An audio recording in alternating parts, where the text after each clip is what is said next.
Hi అండి. అందరికీ నమస్కారం. Welcome to my channel. ఈ వీడియోలో ఏపీ ప్రభుత్వ ఉద్యోగులకు డీఏ, ఐఆర్‌పీఆర్‌సీలపై సంచలన ప్రకటన. దీనికి సంబంధించిన పూర్తి వివరాలు ఈ వీడియోలో తెలుసుకుందాము. వీడియో అయితే ఎక్కడే గాని స్కిప్ చేయకుండా ఎండ్ వరకు చూస్తే అప్పుడే ఇన్ఫర్మేషన్ పూర్తిగా అర్థమవుతుంది. అలాగే వీడియో చూస్తున్న ప్రతి ఒక్కరు లైక్ చేయండి ఫ్రెండ్స్. ఈ వీడియోని తోటి ఉద్యోగ పెన్షన్ మిత్రులతో అయితే షేర్ చేయండి. కొత్తగా మన ఛానల్ చూస్తున్న వారు సబ్స్క్రైబ్ చేసుకోండి. సబ్స్క్రైబ్ చేసుకోవడం వల్ల నేను చేసే ప్రతి ఒక్క వీడియో మీ వరకు రీచ్ అవుతుంది. ఇక ఆలస్యం చేయకుండా వివరాల్లోకైతే వెళ్ళిపోదాము. ఫ్రెండ్స్, ఇక విషయానికొచ్చినట్లయితే ఆంధ్రప్రదేశ్ రాష్ట్ర చరిత్రలో ఉపాధ్యాయులు మరియు ప్రభుత్వ ఉద్యోగుల పోరాట పటిమను చాటి చెప్పేలాగా రాష్ట్రం నలుమూలల నుంచి వేలాది మంది ఉపాధ్యాయులు సమర శంఖం పూరిస్తూ విజయవాడ నగరానికి చేరుకున్నారు. ఉత్తరాన ఉన్న శ్రీకాకుళం జిల్లా నుంచి దక్షిణాన ఉన్న చిత్తూరు వరకు ప్రతి పల్లె మరియు ప్రతి పట్టణం నుండి ఉద్యోగులు తమ హక్కుల సాధన కోసం ఒకే తాటిపైకొచ్చి విజయవాడ వైపు కదిలారు. ఈ భారీ తరలింపనేది కేవలం ఒక ప్రయాణం మాత్రమే కాదు. ఇది దశాబ్దాల కాలంగా పేరుకుపోయిన సమస్యలపై ఉద్యోగులు చేస్తున్న ఒక గంభీరమైన నిరసన వ్యక్తీకరణ.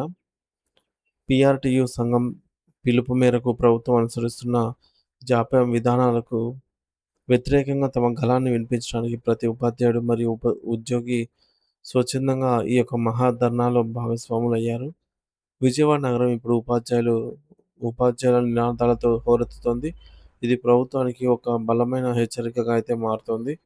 రాష్ట్ర వ్యాప్తంగా ఉన్న ఉపాధ్యాయుల లోకం పీఆర్‌టీయూ సంఘం యొక్క నాయకత్వంపై నమ్మకంతో ఈరోజైతే విజయవాడ వేదికగా అయితే జరుగుతున్నటువంటి మహాధర్నాను జయప్రదం చేయడానికి ఈ మేరకు భారీ ఎత్తున తరలివచ్చారు.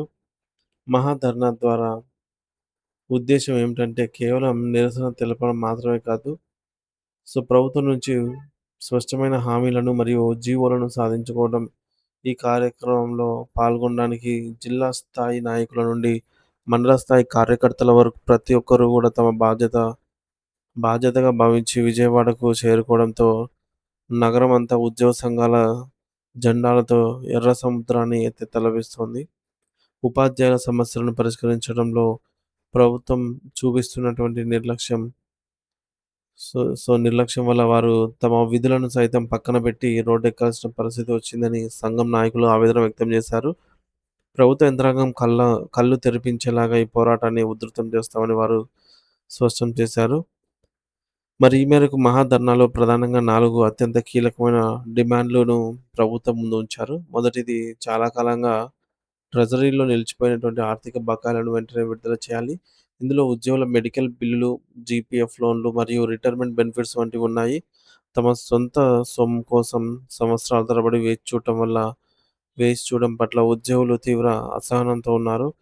రెండవ ప్రధాన డిమాండ్ పెండింగ్‌లో ఉన్నటువంటి డీఏ అరియర్స్ విడుదల. మరి నిత్యం పెరుగుతున్న ధరల నేపథ్యంలో ఈ యొక్క కరువు భత్యం అందకపోవడం వల్ల ఉద్యోగుల జీవన ప్రమాణాలైతే దెబ్బతింటున్నాయని, కాబట్టి ఏమాత్రం ఆలస్యం చేయకుండా వీటినైతే ఖాతాల్లో జమ చేయాలనైతే వారు డిమాండ్ చేస్తూ ఉన్నారు. ప్రతి నెల జీతాలు వస్తున్నప్పటికీ ఈ బకాయిలు అందకపోవడం వల్ల ఉద్యోగులు ఆర్థిక ప్రణాళికలు అయితే వేసుకోలేకపోతున్నారు. మూడవది మరియు అత్యంత ప్రాధాన్యత కలిగిన డిమాండ్ ఏమిటంటే కొత్త పీఆర్‌సీ అమలు. పాత పీఆర్‌సీ గడువు ముగిసిపోయి చాలా కాలం అవుతున్న కొత్త వేతన సవరణ విషయంలో ప్రభుత్వం కాలయాపన చేస్తోందని నాయకులు ఆరోపించారు. ఉద్యోగుల ఆకాంక్షలకు అనుగుణంగా గౌరవప్రదమైన ఫిట్‌మెంట్‌తో కూడినటువంటి కొత్త పీఆర్‌సీని తక్షణమే ప్రకటించాలని వారు కోరారనమాట. ఇక నాలుగవ డిమాండ్ ఏమిటంటే 30% ఐఆర్ మధ్యంతర వృత్తిపై చెల్లింపులు. కొత్త పీఆర్‌సీ అమల్లోకి వచ్చే వరకు మధ్యంతర ఉపశమనంగా 30% ఐఆర్‌ను ప్రకటించాలని, ఇది ఉద్యోగులకు తక్షణ ఆర్థిక ఊరటనిస్తుందని వారు విజ్ఞప్తి చేశారు.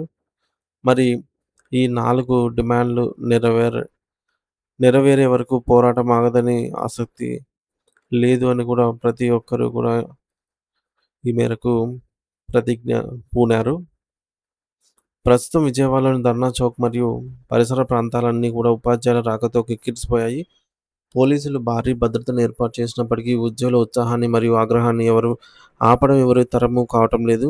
ప్రతి జిల్లా నుండి నాయకులు తమ కార్యకర్తలతో కలిసి జెండాలు పట్టుకొని నినాదాలు చేస్తూ ప్రభుత్వంపై ఒత్తిడి తెస్తున్నారు.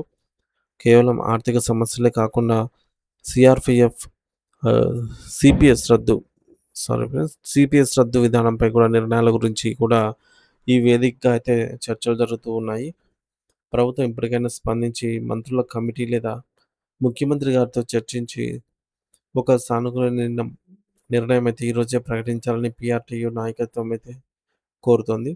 రాష్ట్ర నలుమూలల నుంచి వచ్చినటువంటి ఈ యొక్క ప్రజాబలం ప్రభుత్వం తమ సమస్యలను ఎంత మాత్రం విమర్శించలేదని చాటింపు అయితే చెప్తుంది. సో, మరి విజయవాడ వేదికగా జరుగుతున్నటువంటి ఈ యొక్క ఉద్యమం రాబోయే రోజుల్లో రాష్ట్ర వ్యాప్తంగా ఉద్యమ పోరాటానికి ఒక దిక్సూచిలాగా అయితే మారనుంది.